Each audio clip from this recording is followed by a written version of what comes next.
За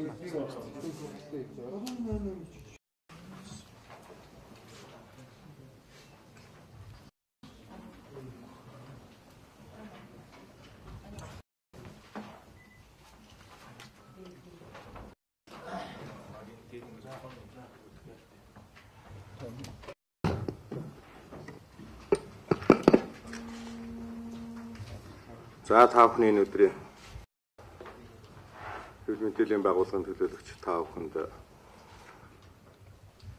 Оросын холбооны улсын эдийн засгийн намын урилгаар Монгол Ардын намын удирдлага төлөөлөгчд айлчил хийсэн тухай мэдээллийг та бүхэнд өгье гэж бодож ингэж өрсөн байгаа юм. 1-р сарын 25-наас 27-ны өдрүүдэд Монгол Ардын намын удирдлага би намын дарганы бий намын нарийн бичгийн дарга улсын хурлын гишүүн Ямагийн Колд хотын намын хорооны дарга Сомдой за намын удирдах төсвөлийн улс төр намын байгуулалтын газрын дарга Даваасран за миний зөвлөх гадаад бодлогын зөвлөх Очирхүү нарын одоо хүмсүүд хоёр намын хамтын ажиллагааг хүрээнд айлчил хийгээд ажлаас өнөөдөр өглөө үсчихлээ. Манай хоёр нам бол эдийн засгийн намыг байгуулагдсан тэр цагаас хойш хамтарч ажиллаж байгаа ийм одоо улс төрийн хүчнүүд 2001 онд эдийн засгийн нам байгуулагдсны дараахан тэр онд нь Монгол Улсын ерөнхий сайд асан Жасраагаар тэргүүлсэн манай намын одоо төлөөлөгчд энэ намд одоо очиж айлчил хийж хоёр намын хамтын ажиллагааны анхны яриа хэлцээрүүдийг ярьж байсан. Өнгөрсөн 16 жилийн дотор бол олон удаагийн одоо айлчил намын удирдлагуудын хүрээнд уулзалт айлчлалууд болж тодорхой баримтчгүүдэд гарын үсэг зурж ингэж байсан юм аа. Тэгээ бидний энэ удаагийн хийсэн айлчил бол энэ төлөвлөгөөт одоо айлчлалуудын нэг ийм одоо айлчил байсан.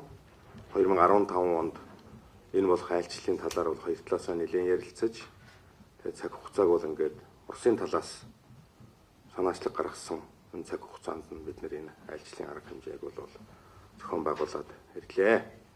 За энэ хоёр намын хооронд хамтарч ажиллах одоо үр дүнгийн талаар хэлэлцээр хийж за намын гадаад харилцааны 10 оны одоо баримтчгүүдийг үнэлж дүгнэж цаашдын одоо хоёр намын хамтын ажиллагааны талаар ярилцаж ингээд ер нь бол өнгөрсөн 5 жилийн хугацаанд хоёр тал дэвшүүлэн тавьсан зорилтууд хамтын ажиллагаа бол бас үр дүнтэй болсон байна гэдэг ийм үнэлт дүгнэлтийг өгсөн. За тэгээд энэ бидний хамтарч ажилласан туршлагатаа тулгуурлаж хамтын ажиллагааныхаа үйл ажиллагааг улам одоо эрчимжүүлэх талаар тохиролцсон. За дээр нь энэ одоо хамтын ажиллагаагаа 16 оны эцэст 10 оныхоо хэлцээрийг дүгнэе гэсэн ийм 3-4 асуудлуудыг хамруулж хоёр талаас одоо Элизнек дарга бит хоёр гарын үсэг зурж протокол баримтчиг одоо үлдээж гарын үсэг ингээд зурсан байгаа юм аа. Энэ бол манай хоёр намын одоо бас хамтын ажиллагааны нэг одоо тодорхой хугацааг тодорхой хэмжээний үнэлэмж өгсөн ийм одоо арга хэмжээ болсон. За хоёрдугаарт бол биднийг айлчлах хугацаанд Оросын холбооны улсын гадаад харилцааны дэд сайд Моргулов биднийг хүлээж авч одоо уулзсан. За Моргулов сайттай бол манай хоёр орны харилцаа, хамтын ажиллагаа, өрнөж байгаа худалдаа эдийн засгийн одоо хамтын ажиллагааны талаар санал бодлоо хуваалцсан ийм одоо уулзалтыг хийсэн. Энэ бол гадаад харилцааны яамыг засгийн газрыг төлөөлж одоо бас бидэнтэй уулзаж байгаагаа илэрхийлсэн ийм одоо уулзалт болсон байгаа. За тэгээд 1-р сарын 26-ны өдөр бол Оросын холбооны улсын холбооны зөвлөлд бид айлчилж холбооны зөвлөлийн тэргүүн хатагтай Матвиенкотой уулзаж хууль тогтоох байгууллагуудын хамтын ажиллагааны талаар одоо бас ярилцсан. За энэ хүрээнд бол холбооны зөвлөлийн дэд дарга Умаханов гэж ийм хүнтэй бас хэлэлцээр хийсэн. Оросын холбооны улсын одоо энэ холбооны зөвлөлийн гишүүн 10 орчим хүн энд бол байлдсан. Гадаад бодлого, аюулгүй байдлын батлан хамгаалахын за тэгээд манай улстай хил залгаа бүс нутгийн төлөөлөл бол сууж байгаа холбооны зөвлөлийн гишүүд ингээд нийтдээ 10 гаруй хүн бол байсан. За тэгээд энд бол холбооны зөвлөлийн хурлаар хэлцэгдэх ёстой бас нэлээд хугацаа одоо ингээд хойшлогдоод байсан асуудал Монгол Улс Цэвэт нэгдлийн өрийн асуудлыг шийдвэрлэх талаар хэлцэх асуудлын дараалалд оруулах, хэлцэх асуудалд нэлээд урагшлуулж оруулах талаар бидний одоо тавьсан хүсэлтийг бол бас хүлээж авч ингээд 27-ны өдрийн хаврын чуулганы нээлтийн хуралдаан дээр Монголын энэ өрийн асуудлыг бол хэлэлцэж холбооны зөвлөл одоо төрийн думын гаргасан шийдвэрийг батламжлах энэ одоо үйл ажиллагааг явуулъя гэж бид бол ингэж тохирсон, бидний хүсэлтийг хүлээж авсан. Ингээд Матвиенко дарга бол Монголын асуудлыг шийдэх үед Монголын төлөөлөгчдийг нэгдсэн хуралдааны зааланд одоо байлгах хэрэгтэй гэж ингэж хэлээд тэгээд бид бол өчигдөр өглөө 27-ны одоо өглөөний хаврын чуулганы нээлтийн тэр арга хэмжээнд оролцож за тэгээд залгуулад шууд манай энэ асуудлыг бол хэлэлцсэн. Ингээд хэлцээд бол 166 гишүүнээс 158 гишүүн дэмжиж 98% нь бол одоо Монголын 174.5 сая Америк долларын өрийг одоо 2.5% ось бусдын 97.5% тэглэх Оросын холбооны улсын төр засгийн одоо дээд түвшний энэ шийдвэр бол гарсан байгаа юм. Энэ шийдвэр гарахтаа бол төрийн дүн дээр бас амаргүй гарсан гэдгийг та бүхэн бол мэдж байгаа хэвлэлээр ярьж байсан. Зарим нэг Оросын холбооны улсад төдийгүй одоо бас дэлхийн нийтэд нэр гарсан зарим нэг сөрөг хүчний одоо удирдлага нөхдүүд бол төрийн дүн дээр Монголын одоо өрийг ингэж тэглэх нь бол буруу. Монгол одоо 30 сая толгой малтай. Тэр их одоо мал өмч хөрөнгөтэй улс орны өрийг ингэж тэгэлдэг явдал буруу гэсэн ийм одоо нэлээд маргаантай ийм хүнд асуудал байсан. Гэхдээ бол төрийн дүн бол бас ингэж дэмжсэн. За тэгээ бид бол энэ асуудлыг хэлэлцэхтэй холбогдуулж бол бас хоёр одоо зүйл дээр бид түлхэц өгч чадсан гэж ингэж үзэж байгаа. Нэгдүгээрт бол 2016 оны хаврын чуулганы нээлтэнд 1-р сарын 27-ны өдрийн хуралдаанд энэ асуудлыг хэлэлцүүлэхээр одоо хүсэлт тавьж шийдүүлж одоо чадсан гэж.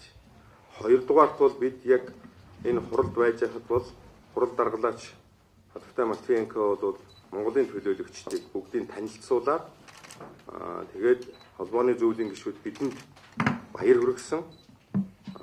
Тэгээд санал хураалт явагдсан.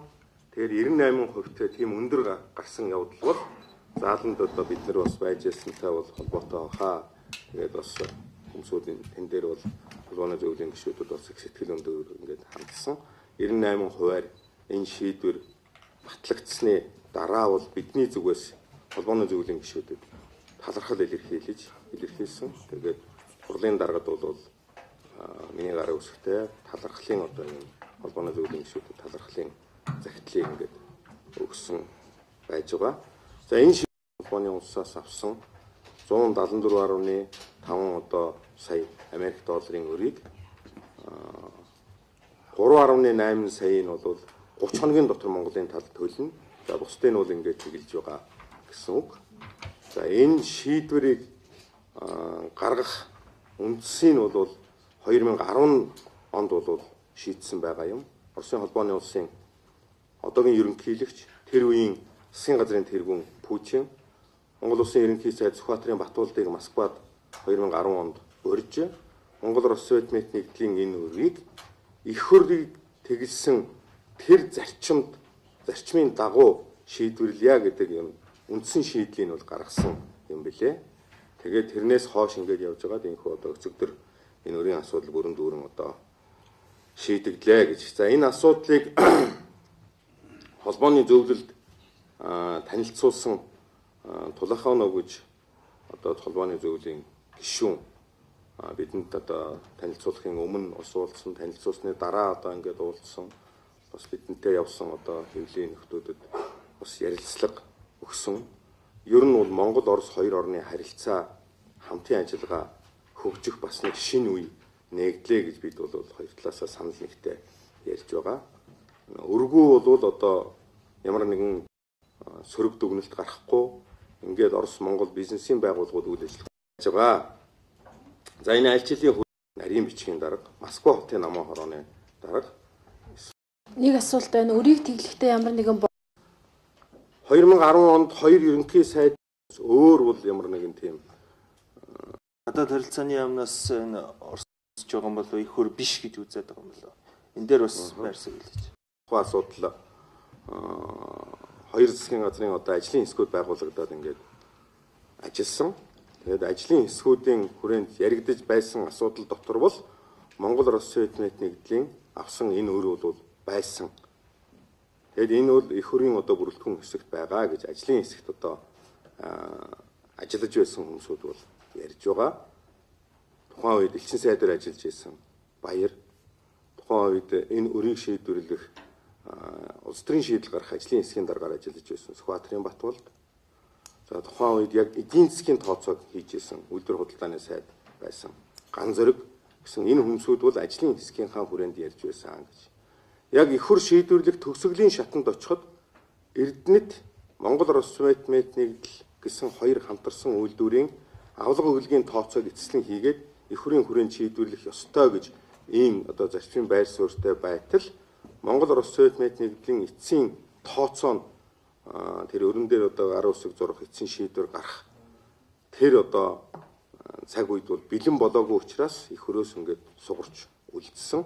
Эрдэнэтийнх бол 2003 онд шийдсэн тэр их хөрийнхээ хэмжээнд ингээд явцсан. Тийм ч учраас 2010 онд бол тэр өмнөх их хөрийг шийдсэн зарчмын бол нэг зарчмаар явна шүү гэж хоёр ерөнхий сайд тохирч ирсэн байгаа. Ингээд бодох тэр зэрэг бол энэ бол яахын аргагүй бас их хөрийн одоо бүрэлдэхүүн хэсэг дотор бол орж байсан.